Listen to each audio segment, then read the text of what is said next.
तो मैं आज वेयर इज़ माय ओमेगा का नेक्स्ट पार्ट अपलोड करने वाली हूँ। पर गाइस आप लोग चैनल को लाइक नहीं करते ना सब्सक्राइब कर रहे हैं और साथ ही आप लोग कमेंट भी नहीं करते, तो मुझे कैसे पता चलेगा कि आप लोग कौन सी स्टोरी को पहले सुनना चाहते हैं और मैं किसे अपलोड करूँ। तो प्लीज़ गाइस मेरे चैनल को लाइक और सब्सक्राइब कीजिए, साथ में कमेंट भी कीजिए ताकि मुझे पता चले आप कौन सी स्टोरी को सुनना चाहते हैं। ओके, तो चलिए हम नेक्स्ट पार्ट स्टार्ट करते हैं। हमने पिछले पार्ट में देखा था कि विंग जो कि बीमार पड़ा हुआ था, वह अपनी आंखें नहीं खोल रहा था और वांग जी विंग के इलाज के लिए युआन को लेकर आया था। और वहाँ पर खड़े जितने भी लोग थे वो एक्सेप्ट ही नहीं कर पा रहे थे कि वांग जी एक ओमेगा है। तो अब उससे आगे वांग जी युआन से कह रहा था, युआन तुम मेरी मदद करोगे ना। पर तभी वहाँ पे जियांगचिंग आ जाता है और जियांगचिंग कहता है कि इसकी कोई ज़रूरत नहीं है, मैं अपनी काका का ख्याल खुद रख सकता हूँ। और जियांगचिंग विंग को अपनी एनर्जी देने की कोशिश करता है, पर विंग की बॉडी जो जियांगचिंग की एनर्जी को एक्सेप्ट ही नहीं कर रही थी, क्योंकि वो विंग ही था जिसने खुद को और वांग जी को एक कर्ज में बांध लिया था। यानी विंग ने अपने अल्फा और वांग जी के ओमेगा को इस कर्ज से बांधा था कि वो एक दूसरे के अलावा किसी और के टच में नहीं आ सकते, जिसकी वजह से लानेर हमेशा सुरक्षित थी। पर अब बात विंग की ही जान पर आ गई। फिर वांग जी कहते हैं, जियांगचिंग मुझे पता है कि तुम इस वक्त अपने भाई को लेकर बहुत ही गुस्से में हो, पर मेरी बात सुनो, इस वक्त विंग की मदद सिर्फ युआन कर सकता है। मैं खुद विंग को अपनी एनर्जी दे रहा था, पर विंग मेरी एनर्जी को एक्सेप्ट नहीं कर पा रहा और विंग यहाँ पर किसी और की एनर्जी को कभी एक्सेप्ट नहीं कर पाएगा।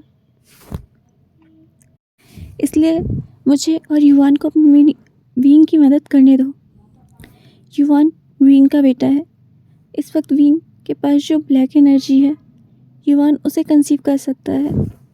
वांग जी युआन की ओर मुड़ता है और बोलता है और युआन से कहता है, युआन आज तुम्हारे लिए बहुत ही हार्ड डे है, तुम्हें आज बहुत ही तकलीफ भी होगी।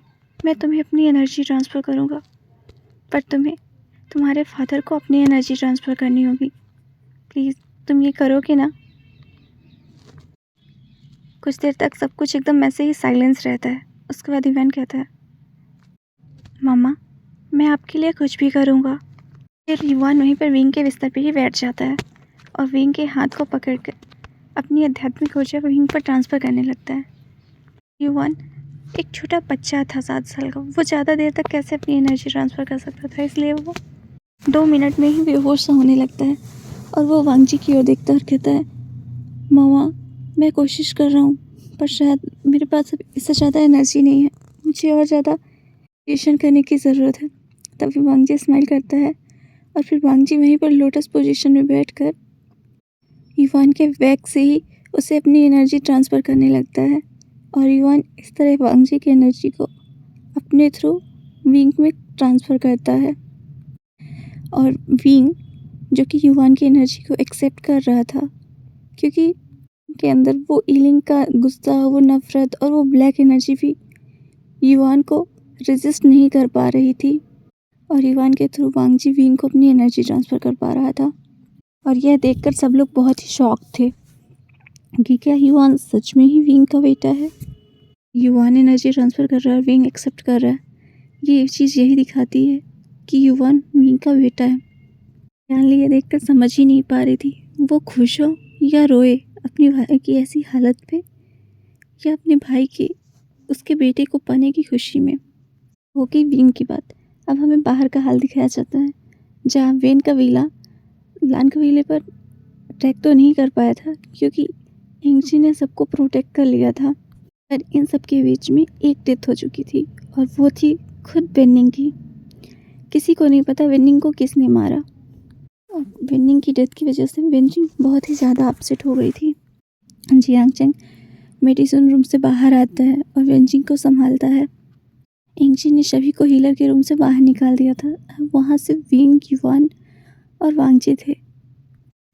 विंग को एनर्जी देने का जो सिलसिला है वो पूरे 2 दिन तक चलता है और इसकी वजह से युआन बहुत ही बुरी तरह थक गया था और वो बेहोश हो गया था।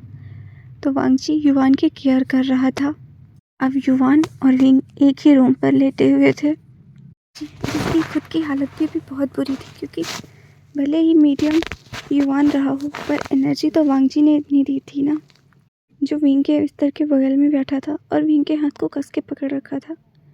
वो विंग की ओर देखता है और कहता है, विंग, मुझे नहीं पता लॉर्डन ने ऐसा क्यों किया, उसने क्यों तुम्हें मारा। मैं उसके मरते वक्त भी उसकी आंखों में तुम्हारे लिए प्यार देख सकता था, क्योंकि वो मैं था। और मुझे इन सब के पीछे कुछ ना कुछ कारण तो लगता है। मुझे पता है तुम मुझसे नफरत करते हो और तुम्हारा नफरत करना जायज़ है, पर मैं तुम्हारी उस नफरत को प्यार में बदल के रहूँगा। इस तरह विंग खुदियों से अब 1 वीक पूरा निकल जाता है। इस बीच बहुत कुछ बदल चुका था। मैडम यू और जियांग भी अभी लान क्लैन पर आ गए थे। उन्हें भी विंग की खबर दे दी गई थी कि विंग इस वक्त बेहोश है, और इधर वेनिंग की डेथ की वजह से न्यूशन बहुत अपसेट था। कुछ भी हो, वेनिंग न्यूशन का अल्फा था, और इधर वेन कैन वाले वो भी अपसेट थे, क्योंकि वो कभी वेनिंग को नहीं मारना चाहते थे। वेनिंग तो उनके कबीले का था। वेनिंग को किसने मारा कोई भी पता नहीं लगा पा रहा था। साथ ही सेवेजुन और यानली के बीच भी अब कुछ ठीक नहीं चल रहा था, क्योंकि यानली को नहीं पता था उसे क्या करना चाहिए। अब हमें हीलर रूम को दिखाया जाता है, जहाँ पर एंगशी या विंग वांगजी के लिए खाना लेकर आती है, और वो उसे प्यार से खाना देते हुए कहती है कि लान वांगजी, मुझे लगता है तुम्हें पूरा सच जानना चाहिए, तुम्हें अपना गुचिन और विचन को का सम्मान करना चाहिए। तभी वांगजी कहता है, नहीं, मैं अभी गुचिन या विचन कुछ भी इस्तेमाल नहीं करना चाहता। मैं इस वक्त बस चाहता हूँ कि विंग ठीक हो जाए। मुझे उन शक्तियों का इस्तेमाल नहीं करना जिनकी वजह से मैंने पिछली बार विंग को अपनी लाइफ से खो दिया था। तभी एंगशी कहती है, ठीक है, मैं समझ सकती हूँ, बट अब मेरे जाने का वक्त हो गया है। इतने टाइम से मैं तुम्हारे पास थी, पर अब मेरा मून प्रिंसेस बनकर वापस लौटना ज़रूरी है। उसे जो प्रॉमिस किया था वो पूरा हुआ। अब विंग के दिल में जगह बनाना तुम्हारा खुद का काम है। और इतना कहकर मून प्रिंसेस वहाँ से गायब हो जाती हैं। तभी हमें विंग का दिखाया जाता है, जो धीरे धीरे अपनी आंखें खोलता है। तो उसके सामने लान वांगजी की वो पीठ दिखती है, क्योंकि लान वांगजी भी बातें कर रहा था, इसलिए उसकी बैक थी विंग की तरफ। तो विंग आंखें खोलते ही कहता है, लानिर।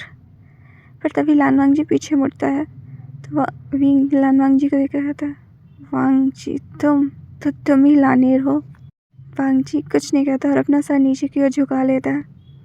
विंग एक सर से स्माइल करता है, वो बोलता है, आज हांग वंचुन यहाँ एक हीलर रूम में मेरे साथ क्या कर रहे हैं। अगर वो मुझ जैसे एक डोमेनिक कल्टीवेटर के साथ एक कक्ष में होंगे, तो उन्हें नहीं लगता कि इससे उनकी इमेज खराब हो जाएगी।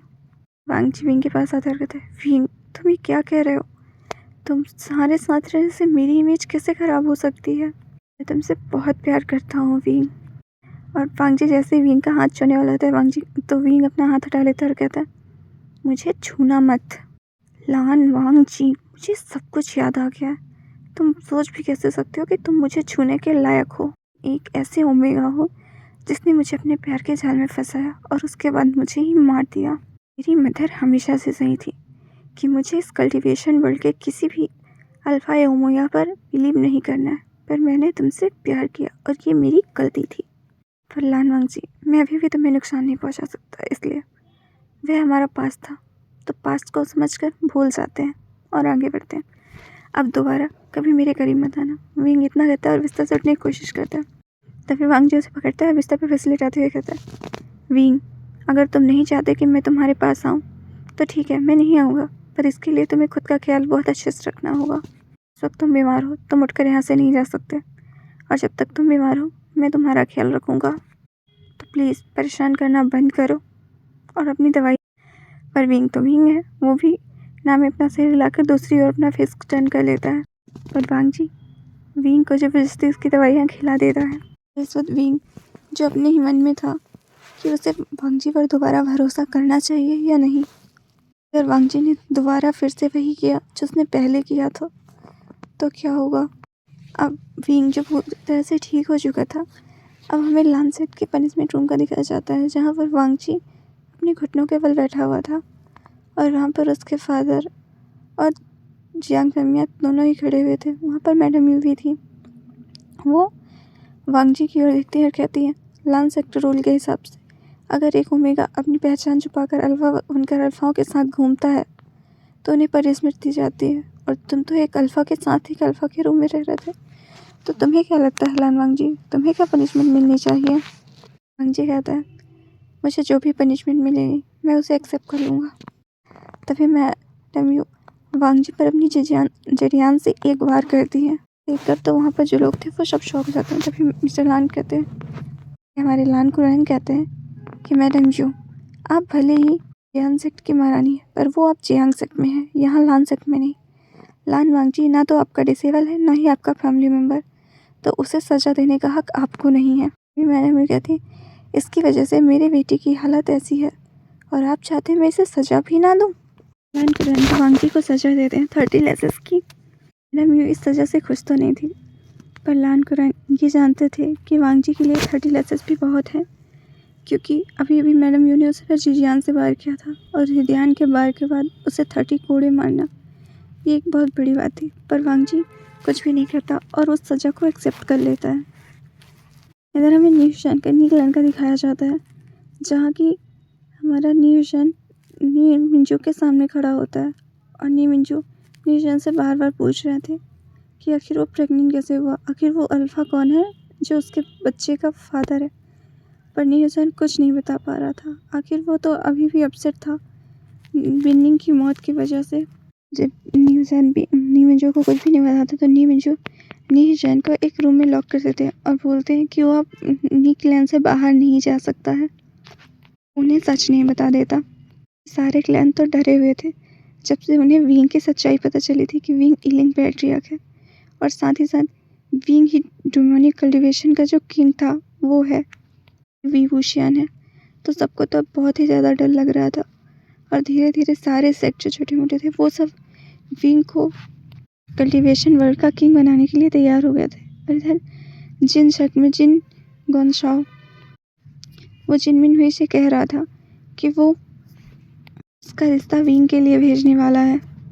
अब हम सब तो जानते हैं जिन मिनहुई जो कि लान वांग जी को बहुत पसंद करती थी, पर उस बेचारी के तो सारे सपने टूट गए जब उसे पता चला कि लान वांग जी एक ओमेगा है।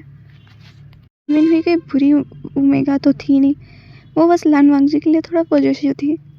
अब लान वांग जी जो कि ओमेगा है और जिन मिनहुई को किसी न किसी अल्फा से शादी करनी ही पड़ेगी, इसलिए वो विंग से भी शादी करने के लिए मना नहीं करती है। और अध्याय में मिंगयाओ के रूम का दिखाया जाता है, जो सारे सामान को इधर से उधर पटक रहा था क्योंकि उसका पूरा प्लान फेल हो गया था।